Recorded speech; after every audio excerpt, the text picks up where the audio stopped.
The smarter you get about something, the worse you probably become at explaining it. And the terrifying part is you have zero idea it's happening. Think about the last time you tried to explain your job to your parents and watched their eyes glaze over halfway through the second sentence. Or you called tech support and the guy said, "Just check if your DNS is resolving," like that means anything to a human being who just wants their Wi-Fi back.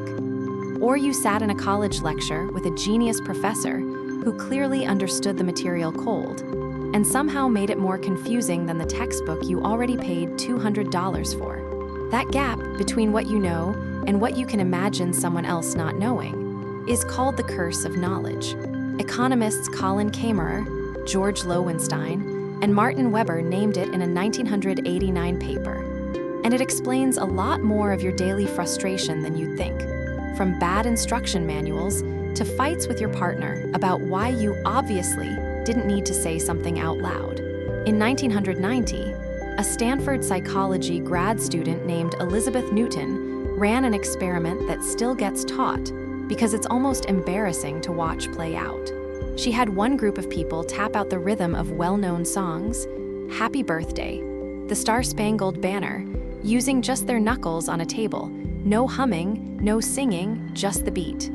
Listeners in the room had to guess the song from the taps alone. Before the experiment started, the tappers predicted listeners would get it right about half the time. That number made total sense to them. They could hear the whole melody blasting in their head as their knuckles hit the wood, horns and lyrics and all. The actual result, out of 120 songs tapped, listeners guessed correctly 3 times. That's 5%, not 50. The tappers weren't being arrogant or lazy.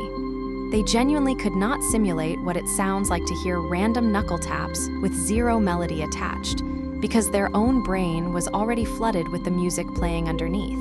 Have you ever explained something at work with total confidence, watched a coworker's blank stare, and thought, "How is this not obvious?" Not realizing you were the one tapping out a song only you could hear. Here's the part that makes it worse. It's not just about facts, it's about misguessing what other people can even figure out on their own. In 2007, psychologists Susan Birch and Paul Bloom ran a study where they gave adults a scenario involving a hidden object. Someone hides an item, and only some people in the scenario actually know where it really is.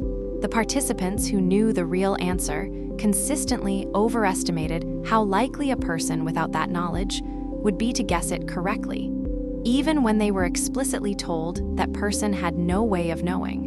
Once the truth was sitting in their head, they couldn't fully unknow it, so the answer felt more findable, more obvious, more common sense than it actually was to someone starting from zero information. This is the exact mechanism behind every parent who says, "It's not that hard. Just use common sense," to a kid who has literally never encountered the situation before in their life, or every manager who assumes the new hire will just figure it out, because the answer feels self-evident once you already have it. Have you ever been genuinely annoyed at someone for not knowing something, forgetting that you only know it because someone, at some point, had to sit down and explain it to you first? Here's why your brain does this to you. Once you learn something, your mind doesn't file it away neatly as new information I acquired on this specific date. It gets absorbed into your default model of what's obvious, what's common sense, what everyone just knows.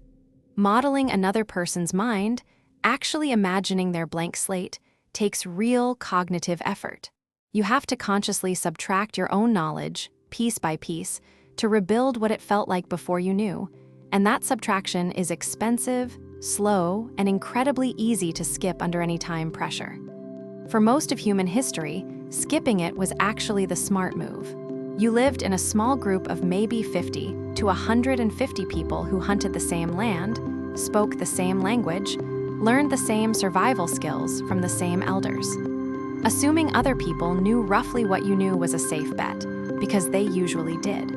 But now, you live in a world of extreme specialization, where the surgeon, the software engineer, the plumber, and the tax accountant all carry around entirely different mental libraries built over years. And that old shortcut quietly sabotages nearly every attempt to communicate across the gap between those libraries. So here's the actual fix, and it's not be more patient or try to simplify. Those are too vague to actually use in the moment. Before you explain anything important, ask yourself one specific question. What did I believe about this before I learned the real answer? Not what do I know now? What was my starting point, my confusion, my wrong first guess, before someone or something corrected me? That single question forces you to locate the actual gap instead of vaguely guessing at it. Because you're not trying to imagine a stranger's ignorance in the abstract, you're just remembering your own, which your brain can actually do. It takes about 2 seconds, and it's the difference between an explanation that lands clean and one that quietly makes someone feel stupid for even asking the question. So tell us, who's the person in your life who does this constantly? The doctor who talks in jargon and rushes out of the room, the relative who explains tech like you're already an engineer, the boss who assumes you can read their mind because it's obvious to them. Drop the story in the comments. What did they say? What did you actually hear? And how long did it take you to realize the disconnect?